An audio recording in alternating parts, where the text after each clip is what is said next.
Vu autrement, la chronique de Jérôme sur Radio Grand Lac.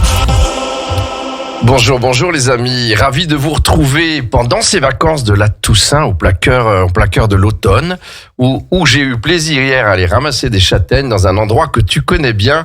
Nous recevons Patrick Liaudet. Salut Patrick. Bonjour et merci de votre invitation. Voilà, fervent savoyard, fervent aixois, fervent habitant d'autour du lac. Dans tous tes livres, on va en parler, tu retraces la vie de notre territoire que tu romances, c'est ça Patrick ? Oui, alors donc souvent la Savoie et Aix-les-Bains sont le théâtre de mes livres, mais pas seulement, puisque je me définis non pas comme un auteur de terroir, mais plutôt comme un romancier. Un romancier, c'est vrai. Vu autrement, tu connais le principe. Cette émission avait été d'abord un papier journalistique sur le Dauphiné que j'avais eu le plaisir de faire pendant quelques mois. L'idée, c'est de recevoir des personnalités autrement et de sortir de leur cœur ou de leur tête quelques mots qu'ils n'auraient pas encore sortis, bien sûr, à leur volonté. Alors, on sera là 5 minutes de ta bio, parce qu'elle est longue, 10 minutes, 10 questions, perso, et c'est vu autrement, et puis 5 minutes pour l'actualité qui est en ce moment parfaite, puisqu'on parlera du salon Livre en Fête à Brison-Saint-Innocent, qui se tiendra, Patrick, les 4, 5 et 6 novembre. Donc ça s'approche. 4, 5 et 6 novembre, donc ça s'approche et ça tombe bien que tu viennes nous voir juste avant. Invité d'honneur, René Frégny. René Frégny, oui, qui est un ami, qui est édité chez Gallimard et qui est un personnage atypique et qui nous rencontrera le samedi soir et qui viendra à la rencontre des lecteurs surtout, et qui sera là également présent le dimanche. Alors en préambule, mon cher Patrick Liaudet, on se connaît depuis longtemps, je te remets le magazine Autour du Lac. C'est une tradition maintenant, le magazine Autour du Lac et Autour du Lac, partenaire de Radio Grand Lac avec Jean-Pierre Germain aux commandes sur 92 FM. Voilà, 100 pages à lire sur le territoire Autour du Lac. Eh bien, je vais lire ça avec beaucoup d'intérêt. Magazine annuel qu'on trouve sur la vraie vie qu'on vit autour du lac du Bourget. Alors allons-y, préambule. Auteur-compositeur, il a créé une trentaine de chansons. Ça, j'avais oublié que tu étais d'abord un auteur-compositeur de chansons populaires. Oui, alors j'ai commencé chanson plutôt poétique, donc poétique plutôt, voilà. À la Georges Brassens. On aurait pu dire plutôt Hugo Frey, Francis Cabrel, voilà, c'était un peu dans ce style-là à l'époque. D'accord.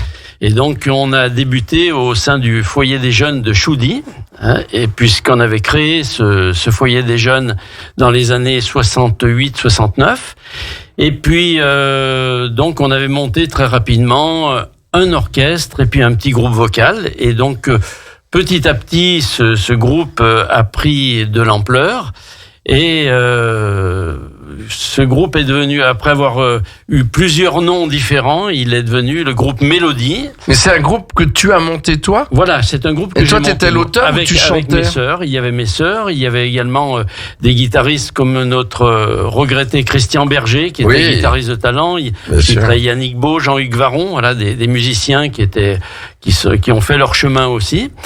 Et puis donc, comme on faisait un spectacle complet avec des diapos, avec des poèmes, j'ai décidé de petit à petit écrire les chansons du groupe, c'est-à-dire plutôt que d'interpréter les chansons des autres. Oui, c'est ça. Plutôt que de reprendre des chansons, tu as décidé d'en écrire. Donc, tu étais déjà un écrivain, cher Patrick. On fait un peu tout à Radio Grand Lac, puis on boit l'eau d'Aix, c'est parfait. On salue Philippe Germano, qui est partenaire, je crois. Alors, on va aller sur la enquête de plage d'écriture plus vaste. À partir de 2001, tu écris ton premier roman, Un infime espace d'éternité. On peut citer Extra Bleu Ciel parce que c'est des gens d'ici. Bien sûr. Ouvrage en partie autobiographique où tu évoques l'arrivée des immigrés italiens dont tu es.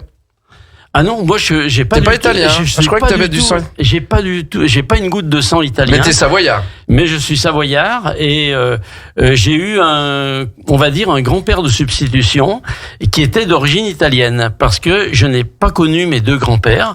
J'ai un grand-père qui était facteur à Grésy-sur-Aix qui est mort. Il était tué pendant sa tournée en vélo. Et le deuxième est mort des suites de la guerre de 14-18. Et donc tu as eu un grand-père substitution. J'ai eu un grand-père. Ma grand-mère a vécu avec un homme d'origine italienne qui était de la vallée de Cantoira, c'est à côté de Turin. Et donc, je pense que lui, tout petit, s'occupait de moi et il m'a donné le goût de l'Italie. Voilà, c'est lui, parce et puis on était italiens, faut quand même pas oublier. Enfin, les Italiens étaient savoyards. Royaume de Piémont-Sardaigne. Voilà. Parce que si tu dis qu'on était italiens, les Savoyards vont te tirer dessus. Tout ça était le royaume de Piémont-Sardaigne avec le comté de Nice. Hein. Bien sûr, le comté de Nice également. Alors, Jean Bertolino, qui est un auteur à succès, enfin connu, mais qui est de la région, s'il est chambérien, je crois. Grand reporter écrivain, te donne vie en 2004 à un second roman, Le Dernier Cri du Loup. Oui, alors en fait, donc quand j'ai écrit ce premier livre, j'avais un petit peu d'appréhension parce que je ne savais pas comment ce livre allait être reçu. Je me disais, tu te prends pour Victor Hugo, est-ce que tu es capable d'écrire un livre? Et j'ai donné mon manuscrit à lire à André Paillardet, qui lui aussi malheureusement nous a quittés. Oui. Et André Paillardet m'a dit tu peux foncer parce que c'est bien. Il y a de la qualité. Voilà, donc venant d'André Paillardet, je me disais c'est un compliment. Et du coup, j'ai édité ce premier livre. Et puis, je te coupe parce que notre bio dure, c'est normal, mais on va passer aux questions un peu personnelles. T'en as marre de faire la queue dans les maisons d'édition parisiennes, tu décides de créer ta propre maison d'édition ? Voilà. Alors, j'ai toujours envoyé mes manuscrits dans les maisons d'édition parisiennes, mais voilà, quand on fait pas partie du sérail, et puis voilà. Il y a un réseau. Il y a un réseau. Et donc, c'était un petit peu difficile. J'ai commencé avec des petites maisons d'édition, donc Extra Bleu Ciel, que je remercie, c'est vrai. Et qui malheureusement n'était pas une vraie maison d'édition, donc ne distribuait pas. Puis après, j'ai eu un autre éditeur à Grenoble qui ne distribuait pas non plus. Donc la distribution, c'est le nerf de la guerre. Ah clairement. Alors la qualité quand même au départ. Voilà. Alors du coup, j'ai fondé ma propre maison d'édition et je me suis auto-produit. Avec les éditions du Sierre. Voilà. Comme le Sierros. Exactement, j'habite au bord du Sierros, ça peut pas être plus au bord, hein, puisque ma terrasse est carrément donne sur le Sierros. Et donc l'ancien nom du Sierros, c'était le Sierre. Du coup, j'ai baptisé ma maison d'édition Édition du Sierre. Oui, c'est bien, je trouve. Fin 2010, c'est la sortie de L'Ombre sur le lac, une fiction bâtie à partir d'un fait historique. Et ça, c'est chouette que tu l'aies fait. J'aimerais bien le lire, celui-là d'ailleurs. Le crash d'un avion allemand dans le lac du Bourget qui est arrivé en 1943. Je crois que le pilote est toujours aux commandes. Alors, il y a plus grand chose. Il y a plus grand chose. Les poissons sont occupés du reste. Il y a eu 2 rescapés et deux pilotes qui sont restés dans l'avion. Et donc là, maintenant, il y a plus de reste au bout de 70 ans. Oui. On va pas rentrer dans les détails. Non. Et donc, c'est vrai que cette histoire m'a inspiré pour un roman qui a rencontré beaucoup de succès. Et le fin du fin, eh bien, c'est que il a attiré l'attention d'une réalisatrice allemande, Anja Unger, qui réside à Aix-les-Bains, et qui a eu l'idée de faire le documentaire sur l'histoire, ce documentaire qui est passé déjà plusieurs fois sur France 3. Donc, alors je ne l'ai pas vu non plus, on peut le voir en replay sûrement. Très beau documentaire. Hein. Voilà, donc tu vois, c'est ton livre qui est inspiré, comme tous les films sont inspirés de livres souvent. Patrick Ledet propose également, alors après un spectacle, petite musique de souvenirs. Alors pourquoi on parle de ça? Ah oui, où il y a ton activité de commentateur sportif, c'est là que je t'ai connu, Patrick.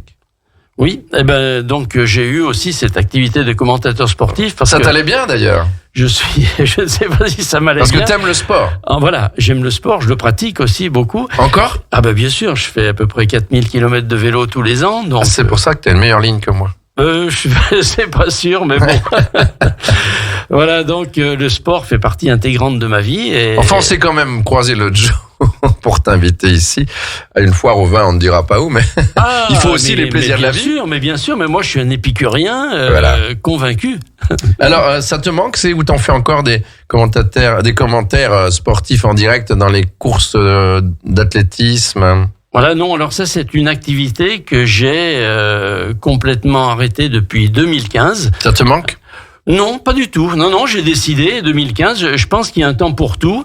Et physiquement, c'était un métier qui demandait beaucoup d'investissement et beaucoup de pêche, quoi, comme on dit. Ah, ça c'est sûr, c'est fatigant. Les gens s'en rendent pas compte. Et voilà. Donc, par exemple, quand je commentais le marathon d'Annecy, c'était en prise depuis la veille et jusqu'au dimanche soir 19h. Donc, c'était assez éreintant. Et puis voilà. C'était un marathon pour toi aussi. Voilà, c'est un marathon du micro parce que il faut tenir le micro pendant de longues heures. Et voilà, donc j'ai décidé à un moment, je passe à autre chose et puis maintenant je me consacre absolument au livre. Ben, tu as raison. D'ailleurs, c'est bien, c'est une forme de pré-retraite heureuse. Alors, rentrons dans ces questions. 10 questions, 10 minutes. Où êtes-vous né, mon cher Patrick? Je vais répéter, à Aix. À Aix-les-Bains, voilà. Et j'en suis fier et je suis attaché à ma ville. Oui, c'est bien. Alors, on est deux déjà, au moins. Tu es né à quelle date? On peut donner la date? Ah oui, je cache pas mon âge. Je suis né le 8 juin 1950 et voilà. Alors, juin, de quel signe es-tu? 1950? Gémeaux. Tu sens ces doubles facettes du Gémeaux? Bien sûr. Tu les as? Bien sûr. Et puis, l'envie de toucher à tout. Voilà. Ah, ça, c'est vrai. On aime la vie. Mais des gens attachants, hein, quand ils aiment quelque chose. Donc, Gémeaux, l'ascendant, je te le demanderai pas, mais c'est important quand on vieillit. As-tu des frères et sœurs, Patrick? Alors, j'ai deux sœurs plus jeunes que moi, oui, qui ont justement chanté dans le groupe Mélodie avec moi. Donc, tu étais le seul garçon de la famille. Elles sont en vie et là, autour du lac? Oui, elles habitent à Grésy-sur-Aix. Donc, d'accord. On est tous dans la région. Donc, tu les vois régulièrement, j'imagine? Tes sœurs? Ah oui, bien sûr. Et tes parents, alors parle-nous de tes parents, quel métier faisaient-ils, même si tu as commencé à parler? Oui, alors mon père était ouvrier à Alstom Savoisienne. Logique. Qui s'appelait la Savoisienne à l'époque. À l'époque, c'était soit la Savoisienne, soit Célier. Hein. Voilà. Et donc, il nous a quittés en 2012. Et 10 ans après, cette année, j'ai eu le malheur de perdre ma mère, à qui il a manqué 10 jours pour faire ses 100 ans. Voilà. Non. C'est un peu dommage, mais voilà. Et alors, justement, j'imagine, on va pas en parler, mais là, tu es seul, hein, avec tes sœurs. Et on dit que quand les deux parents s'en vont, on pense que c'est après notre tour, non? Alors, tu penses à... non, j'essaye de pas trop penser à ça. Oui, bien sûr, ça revient quelquefois à l'esprit, mais moi, j'aime profondément la vie, alors j'essaye de voir toujours devant. Hein. J'essaye de pas trop, voilà. Voilà, Patrick qui a les yeux bleus de la couleur de Radio Grand Lac. T'as vu, Jean-Pierre? Quel métier pratiquaient tes parents? Donc mon père, je t'ai dit, mon père était ouvrier. On n'écoute pas toujours les réponses. Oui, à la Savoisienne. Et ma mère a exercé le métier de vendeuse aux Nouvelles Galeries, ce qui est maintenant Monoprix. Oui. Et ça s'appelait les Nouvelles Galeries. Oui, absolument. Et non, il y a eu Prise Unique entre-temps. Et puis ensuite, elle a tenu la buvette du verre d'eau pendant de très nombreuses années. Non. Oui. Et donc, ça lui a permis de rencontrer des gens connus aussi qui venaient à la buvette. Buvette du verre d'eau, place de la mairie, là. Voilà, tout à fait. On en voit la construction sur des anciennes cartes postales. Elle n'existe plus maintenant. Non, ça a été rasé. Les gens, ils confondent avec la croisette actuelle, la causette, pas du tout. Non, c'est différent. C'était devant. Voilà. Oui, je sais pas si je l'ai vu, parce que c'est quand même, elle a été rasée quand? C'était pas un bâtiment, honnêtement, très charmant. Non. Hein. C'était assez, années 60. Oui, c'était pas extraordinaire. Avec beaucoup de verre. Oui, c'est vrai. Ah, je me rappelle bien de ça. Mais c'était un lieu très convivial. Mais qui a existé sous une autre construction antécédente, je crois. C'est possible. Oui, j'ai vu les cartes postales. Bon, je savais pas pour ta maman. Donc, elle a vu beaucoup de monde et elle avait ce côté social que tu as. Peux-tu me donner un souvenir marquant de ton école primaire? Alors, l'école... Tu vois, quelque chose qui t'a marqué ou un peu plus tard, hein, si jamais. Oui, bien sûr. Alors, on était à l'école de Choudy et je dois rendre hommage à monsieur et madame Kell et mes instituteurs qui m'ont donné le goût de tout ce que je fais, c'est-à-dire la musique, l'écriture.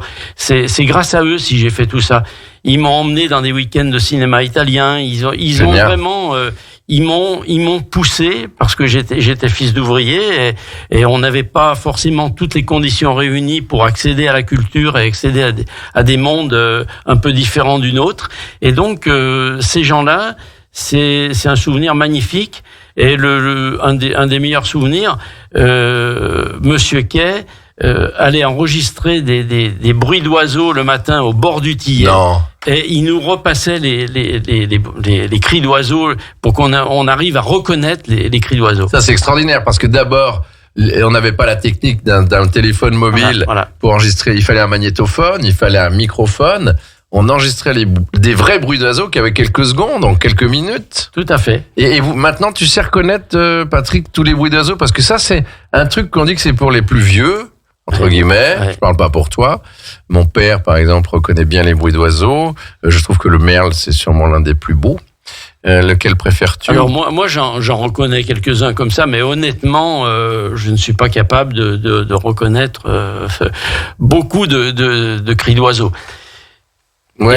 Et ça m'inspire, si tu permets, Jérôme. Justement, qu'en souvenir. Ça m'inspire une réflexion que m'avait fait un menuisier de Mouxy, qui m'avait dit, bah oui, maintenant il y a de la technologie partout. Mais les gens ne savent plus le nom des fleurs, le nom des arbres et le nom des oiseaux. Et ça m'avait vraiment frappé. Et je trouve qu'on va de plus en plus vers un monde virtuel et on se coupe complètement de la nature. Un monde virtuel où tout n'est pas vrai. En tout cas, le replay qu'on aura de Patrick Liodet sera vrai. Il sera dimanche sur la chaîne Autour du Lac, Facebook, Instagram ensuite à 18h. Et c'est vrai, tu vois, pour avoir été, j'y tenais aux Châtaignes. Je dis pas le coin où j'ai, hein. Je veux pas parler de moi. Je peux te dire que se balader aux Châtaignes, d'abord, on était seuls. Il y avait pas de chasseurs, contrairement à ce qu'on croit. Il y en a pas sans arrêt. Et on a trouvé des super châtaignes, des bogues et des épines aussi. Voilà, donc promenez-vous dans la nature, parce que franchement, il n'y a rien de mieux. C'est vrai, Patrick. Oui, bah moi, je suis un adepte des longues promenades en nature. Alors, en tout cas, ces témoignages des écoles, j'apprécie beaucoup parce que c'est vrai qu'on disait qu'on pouvait aimer les études quand le professeur donnait envie. Bien sûr, bien sûr. Ce qui t'est arrivé. Quel sport pratiquais-tu ? De vélo déjà, ou ton sport favori, ou jeune, quel sport pratiquais-tu ? Alors, j'aurais aimé pratiquer tout de suite le vélo quand j'étais jeune, au sein de l'Amicale Cycle Aixois, puisque mon père en était dirigeant. Et puis, voilà, ça ne s'est pas fait. Et en 1963, j'ai commencé le basket avec mon ami Alain Pétra. Ah, c'est vrai que t'étais... dont le père était notre entraîneur. Et donc, on a fait 10 ans de basket à la JSA Basket. Hein, donc, JSA, c'était donc la jeunesse... Jeunesse sportive aixoise. Voilà. Et avec, tu parlais de Monsieur Paillardet, il y a quelque chose dans l'histoire qui est parti il y a pas longtemps, pas très longtemps. Voilà, André Paillardet ensuite. Le gymnase a pris son nom là autour du lac. Hein. Au départ, André Paillardet c'était un rival puisque il était entraîneur des Échelles, qui était un club qui joue en fédéral, donc il avait monté 11 équipes de basket, c'était extraordinaire. Et donc, nous, on jouait les derbies entre Aix-les-Bains et les Échelles. C'était des derbies mémorables. Et après, il est venu à Aix. Et après, il est venu à Aix. Et vous vous êtes retrouvés là. Voilà, tout à fait. En dehors de tout ça, parce que ta passion, ton hobby, c'est l'écriture vraiment ou il y a autre chose ? Est-ce que tu vas à la pêche ? Comme je te l'ai dit, les Gémeaux, ce sont des touches à tout. Alors, il faut faire attention de ne pas se disperser parce que quelquefois, on peut faire beaucoup de choses et puis n'en faire aucune vraiment bien. Donc, moi, je me consacre plutôt à l'écriture, hein, donc c'est devenu mon activité principale. Je fais moins de musique maintenant, mais par contre, le sport, c'est toujours aussi important parce que ça me donne un équilibre. Vélo. Et alors, jeune, c'était déjà le basket. Vélo et course à pied aussi. J'ai fait. T'en fais encore ? Non. 15 ans. Non, la course à pied, c'est fini. Ça devient difficile et dangereux.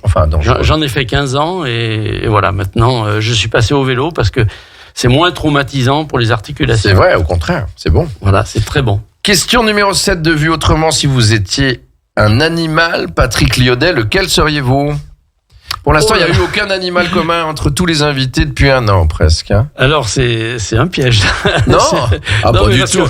Je tiens à préciser, c'est vrai qu'on n'a pas préparé l'émission. Ben, c'est fait pour. Si j'étais un animal, alors vraiment... comme ça, d'instinct. Oui, je mange beaucoup de noisettes, donc je serais l'écureuil. C'est marrant. Et je mange beaucoup de miel, donc je serais un ours. L'ours, on l'a eu. L'ours, on l'a eu par Dominique Sabourdi l'autre jour. D'accord. Le grizzly, a-t-il dit. Mais l'écureuil, c'est bien, parce qu'il y en a dans nos forêts, il y en a encore, t'en vois. Puis c'est un bel animal. En vélo, j'en vois souvent, très souvent, qui traverse la route devant moi. C'est vrai, ils sont roux, noirs. Les deux, mon colonel. Parce qu'on dit qu'on a des Américains et puis on a des de chez nous, quoi. Ouais, j'en vois de toutes les couleurs. Et tu les regardes, parce que c'est super beau comme animal. Quand j'arrive en vélo, je ralentis pour l'observer le plus longtemps possible, quoi, parce que on aime bien rouler. Peureux, hein. Voilà, on aime bien rouler, mais on aime bien aussi observer la nature. T'envoies à vélo, donc. Bien sûr. Moi, je me rappelle du parc de Londres, hein, où ils sont là, parce qu'ils sont tellement apprivoisés par le public qui leur donne à manger. Il y en a je cherche le nom du parc, mais ça me reviendra avant la fin de l'émission. Votre grand regret, s'il en est un, mon cher Patrick Lyodet. On va parler de votre actu après, de l'écriture, bien sûr. Oui. Alors, des regrets, il faut pas vivre avec des regrets, donc c'est vrai. Vaut mieux avoir des remords que des regrets, on dit. Voilà. Simplement, au niveau de l'écriture, eh bien, je regrette que à l'époque où j'ai sorti L'ombre sur le lac, j'avais une petite touche dans une maison d'édition parisienne, et puis ça ne s'est pas fait, et c'est fort dommage parce que L'ombre sur le lac s'est vendu et continue de se vendre. Tu veux dire que ça aurait pu être un best. Voilà, je pense ça aurait pu être, un best-seller. Bien sûr. Et une promotion de notre territoire encore plus. Bien sûr. C'est pas fini, hein, tu sais. Non, c'est pas fini, mais si vous nous entendez. Non, mais actuellement, donc je suis édité par La Fontaine de Siloé et ça me va très bien. Voilà. Ah, c'est bien. Ouais, on en parlera peut-être. Oui, tu peux en parler maintenant. La Fontaine de Siloé en 2 mots ou après, d'accord. Votre envie, votre souhait le plus cher là, parce qu'on a toujours des envies à venir encore, où il y a des gens qui nous disent, des invités, mais non, moi ça va, tout va bien, je suis à jour. Moi, que ça continue comme ça, quoi, une 50aine d'années, et puis c'est bien, quoi. J'ai pas calculé l'âge, tu es de 1950. Je suis un peu trop optimiste, là. T'auras 150 ans. Mais ma mère a failli arriver à 100 ans, donc j'ai de l'espoir. Oui, c'est bien, d'autant que tu es un sportif et que tu n'as pas trop de défauts, de vices cachés. Espérons-le. Alors, ce qui vous anime tous les jours quand vous vous réveillez, Patrick Lyodet, qu'est-ce qui vous anime pour vous réveiller? Voilà, on n'a pas parlé si vous aviez des enfants. Ah oui, j'ai un fils, oui, et j'ai un petit-fils, voilà. Alors, un seul fils, quel métier fait-il? Il est dans le coin?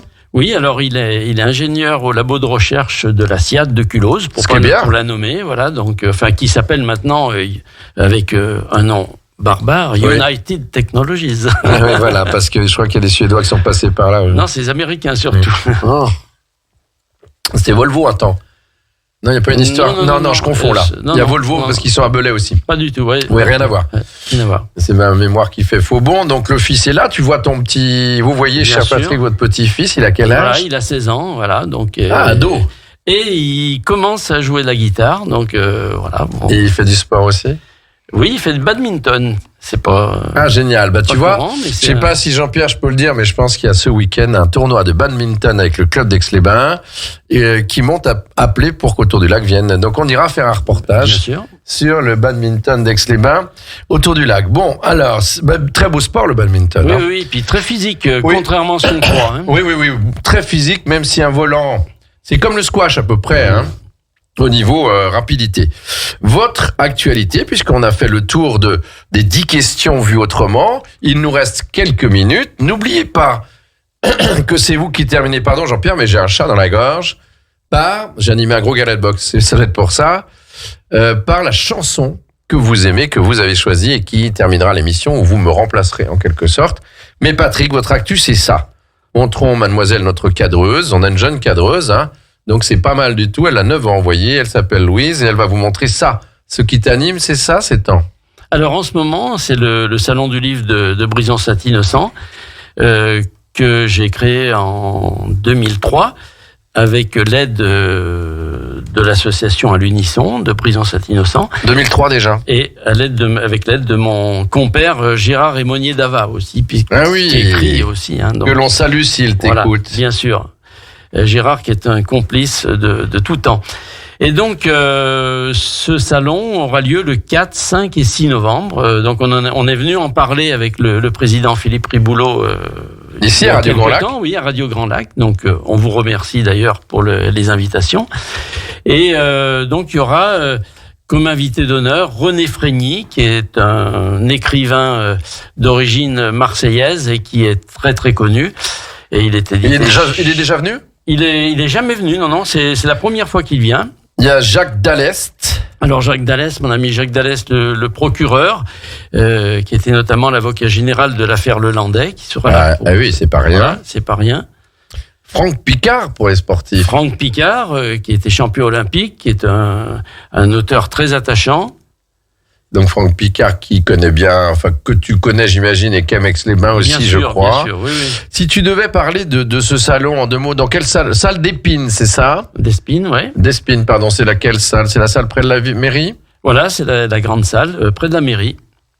D'accord, alors parle-nous de cette édition 2022 en 2 mots. Je vois qu'il y a des essais psychologiques, polar aventure, poésie, roman, histoire, documentaire. Qu'est-ce qui fait la différence ou le point d'orgue du Salon du Livre, le livre en fête de Saint-Igne que tu as créé en 2003 ? Alors, avec tes amis. Déjà le thème, cette année, chaque année on choisit un thème différent.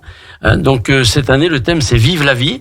Et parce qu'on en avait marre du Covid, on en avait marre de toutes ces contraintes et tout ça, et on a dit on va faire exploser la vie dans notre salon. C'est marqué Vive la vie là. Vive la vie. Mais ça c'est vrai, mais vive la vie, vivez le moment présent. Demain, puis regarde ce qui nous arrive sur la gueule. Pardon du mot. Je veux dire, on nous en met tous les jours pour nous faire peur. Bien sûr. Si vous tombez dans le piège, les amis, vous êtes morts. Alors c'est pour ça qu'on a essayé d'inviter des gens qui sont positifs et qui vont nous donner l'envie de créer, l'envie de voir la vie autrement. Et donc on commence le vendredi soir par une soirée cabaret. Ah ça c'est bien. Avec du jazz manouche. Et génial. Des gens du coin, non ? Des manouches ? Ils sont de Pays-Gex. Non, pas du tout manouche. Ils sont du Pays-Gex. Oui, mais ils aiment le jazz manouche. Voilà. C'est la fête, c'est vrai, et c'est la fête et la famille, les gypsies. Donc, écoute, on ira bien sûr avec Autour du Lac faire un reportage comme il se doit. Donc après le vendredi. Alors après le vendredi, le samedi soir, ça sera une rencontre avec René Frény qui s'appellera De l'ombre des prisons aux lumières de la vie. Donc puisque René Frény a fait de la prison lui-même et qu'il a animé des ateliers au Baumettes. Voilà, c'est un personnage vraiment atypique et vraiment lui aussi très attachant. D'accord. Et puis le dimanche, donc. Est-ce qu'on paye pour aller ? Non, tout est gratuit. Voilà. L'idée c'est de voir les auteurs. L'idée c'est d'acheter des livres. Bien sûr, c'est de rencontrer des auteurs, c'est d'échanger. Après, on peut pas acheter tous les livres parce que les gens ont un certain budget, mais l'essentiel, c'est que déjà les gens viennent s'intéresser aux livres. Vendredi, soir, la fête. Oui. Samedi, dimanche. Donc dimanche, c'est le salon des auteurs avec 32 auteurs. Et puis je glisse vite. Il y aura ton temps, ça il y va. aura des ateliers de BD et de manga. Tu sais qu'on est à 27 minutes, ça va alors. Bon, ça va. L'atelier de BD, ça, écoute ça, Louise. Tiens. Atelier de BD, manga. Il y aura également conférence à 9h30 avec Dédé le jardinier. Donc génial. Tous les jardiniers sont invités à venir nous trouver. 9h30 à la salle du Trianon, à côté de la mairie. Et puis l'après-midi, ça sera atypique aussi, on aura un botaniste, Yves Vigère, qui emmènera les gens pour une balade et il expliquera la vie des arbres. Ça c'est bien. Ouais, ça c'est très bien. D'autant que les arbres vivent, et ressentent et communiquent entre eux. Voilà. On le voit, j'entendais des reportages au moment des feux cet été, où il y a une communication entre les arbres en cas de panique aussi, tu vois, c'est drôle. La vie est partout. Mon cher Patrick Liodet, c'est un bonheur. Ça donne envie, on va pas trop en dire. On salue tes partenaires, il y en a de nombreux, je crois que tu peux les remercier. Jean Bertolino sera ton parrain du salon. Toujours chaque année. Oui, chaque année. Voilà. Donc, c'est bien, tu sais, je glisse 2 mots sur le Festival du cinéma français qui commence à démarrer depuis, et ça sera la 2e année. Il y a un parrain qui veut l'être à vie, c'est François Berléand. Donc, on les salue parce qu'ils préparent la 2e édition dont on fera partie, j'espère. Patrick Liodet, merci beaucoup d'être venu à Vue Autrement. Et bien sûr. Alors, j'ai plus qu'une petite chose à rajouter. Non, mais dis-le bien. C'est que mon éditeur, donc Olivier Perrier, le patron de la Fontaine de Siloé, va sortir, pour le salon, il va sortir mon roman Jebel Blues en livre de poche. C'est un roman, génial. C'est un roman très fort sur fond de guerre d'Algérie. Et comme c'est le 60e anniversaire des accords d'Évian, eh bien ça prend toute son importance. Ah bah, évidemment, tu étais allé là-bas pour... Pas du tout. Ah, donc tu connais pas... Je me suis beaucoup documenté. Par contre, j'ai dévoré des dizaines de livres sur la guerre d'Algérie. Alors, en version poche, le roman s'appelle... Djebel Blues. Djebel Blues, je trouve ça drôle, je pense que ça parle de musique. J'ai vu aussi qu'il y avait un roman que j'ai pas cité où tu parles de jazz, donc tu aimes vraiment la musique. L'histoire d'Alex Moser, pianiste de jazz à Genève. Voilà. Et donc, ça nous amène à finir Vu autrement cette semaine par le titre et la musique que tu as choisi, que je te laisse introduire. Je te remercie beaucoup, on retrouve le replay de Vu autrement, filmé par notre jeune cadreuse aujourd'hui. Eh bien, merci beaucoup, mademoiselle, d'être venue pendant ces vacances de Toussaint sur Facebook, Instagram, autour du lac, à 18h. Mais c'est à toi, mon cher Patrick Ledet. Merci d'être venu dans Vu autrement. Merci, Jean-Pierre. Eh bien, c'est moi qui vous remercie. C'est un très agréable moment avec toi, Jérôme. Et donc, le titre que j'ai choisi, c'est un titre emblématique parce que je l'ai joué très souvent à la guitare. C'est La Dame de Haute-Savoie de Francis Cabrel.